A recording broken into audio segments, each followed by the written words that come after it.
Welcome, everybody, back to the Aspie Bridge Show that we do here every Tuesday at 11 a.m. Central. Um, and so, welcome, Suzanne. Hello, thank you for everybody. I'm so glad to have you back to the Aspie Bridge 2.0. This is a shared community where we share a journey of understanding together. And this emphasizes that we can work together, not individually, but work together as a team because it's so much easier if we can go forward over the bridge, knowing that we have each other's back. And that's what I find even recently in my own life is doing it alone is just not it's a way that will slow us down and get us stuck. When we know that we have people supporting us and they're standing beside us, not off from the distance saying, go, go, go, that's kind of toxic positivity, isn't it? So, in this lesson, we're going to talk about the effect of reaction versus responding. Now, I could say, oh, no guest. I would be reacting, wouldn't I? But what I can say is, you know what? This is a topic I can do on my own, and I can help you to learn that there is a big difference between reacting and responding to a stimulus, to an event that may have us feeling good about what's going on or maybe not so good about what's going on. I have my usual script that I've been doing the last couple of weeks that will help you to understand how to go about doing this. And I'd like to be the backup voice as you watch this cartoon series. Let me get it up. It's not actually a cartoon series, it is a lesson series in cartoon form. So let me see if I can bring that up for you. One moment.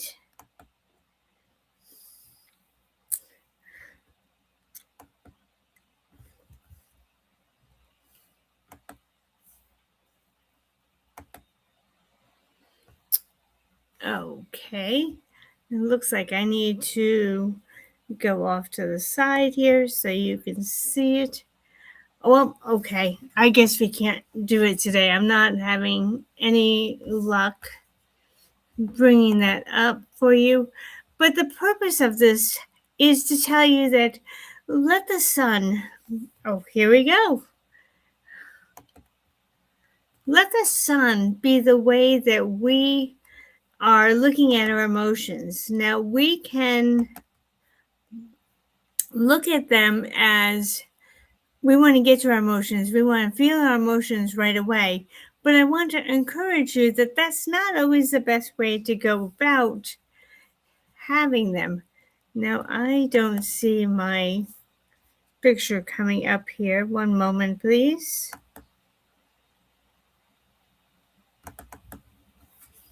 Okay, I guess I'm going to have to just stop doing this. It's not going to come up.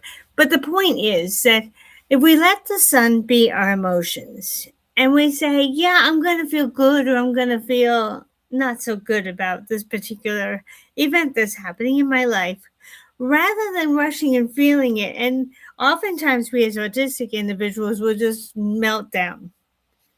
Now, depending on where you are, if you're at home, that's not a problem because your self dignity is intact, as Teresa and I talked about last week. You're not going to have someone who's going to wonder if you're okay, if you're safe. And if you're at home, you can let the tears come. But let's say you're not at home. Let's say you're out and about and something happens. If you take a few moments, and I like to use a fence as a visual in your mind. What a fence does is it gets you to say, stop. Before I feel my emotions, I want to take a deep breath.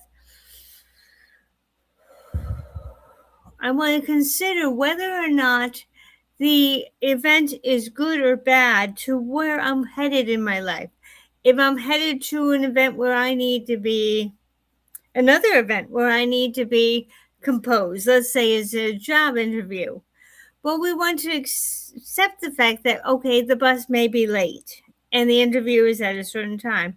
Let me breathe. Okay, this is not the best situation. Let me figure out what I need to do.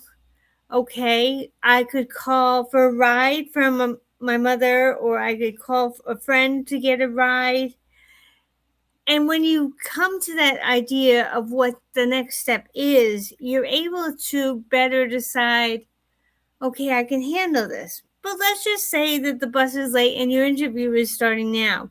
Now, this is a time when you're allowed to say, I don't know what to do. I don't know how to handle the situation. But at least you've given yourself an opportunity to stop, breathe, and think about what is going to be occurring for you and how you can best handle it. Let's say you can call up the interviewer and say, I am expected to ride on a bus and get to the interview. Can I reschedule? Now, again, you're choosing to respond to the situation instead of react and get all upset. Now, I'm not saying that emotions are bad. I'm just saying that what you need to do is to take that breath, to figure out what is the best way to proceed. Come up with a bunch of different activities that, well, not activities, but steps you can take in order to feel better about what the situation is at hand. Let's just say that you are in the process of going to a party.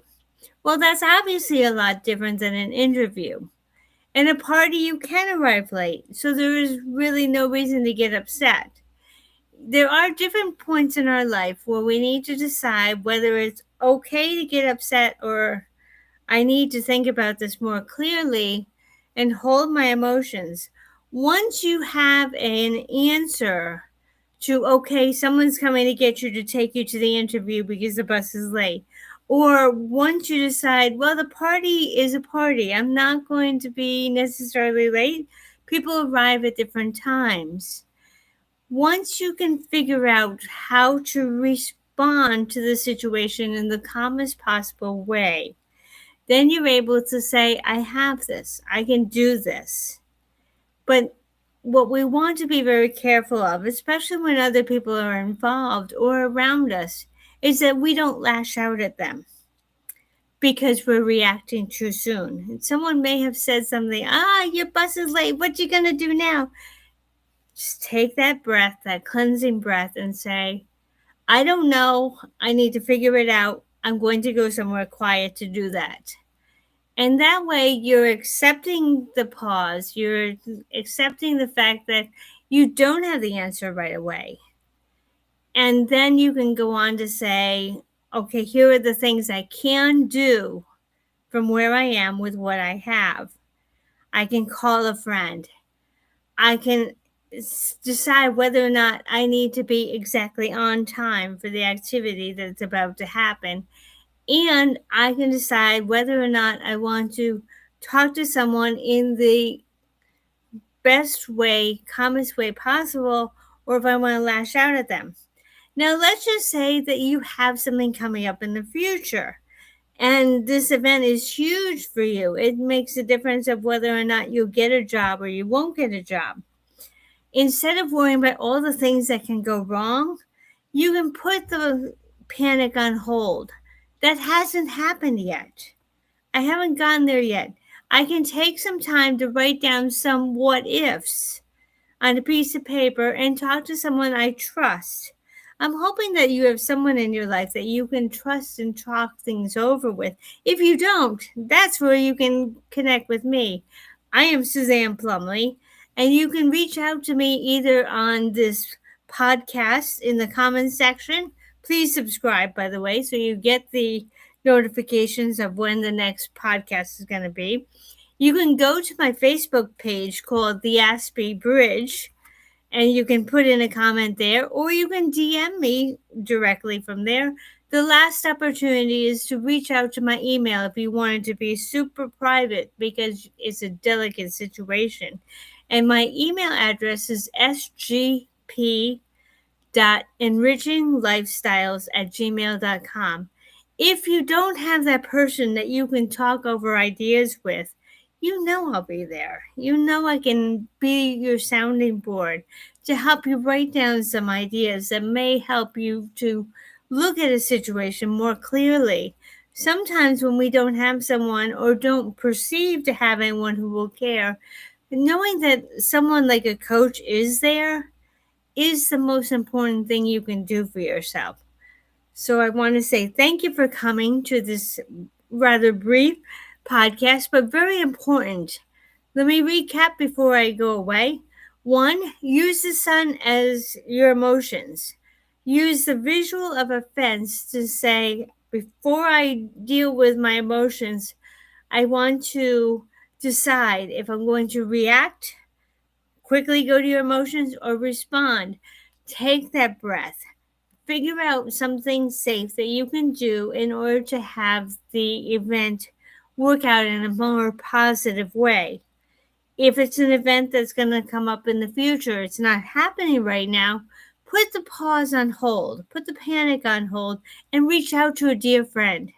If you don't have a dear friend, I can help you. I'm Suzanne Plumley, and I would love to say thank you for coming to this episode of the Aspie Bridge. I'll see you in 2 weeks. Next week, I'm going to be away, but I'll see you in 2 weeks for our next Connecting with a Coach episode of the Aspie Bridge. Have a great day.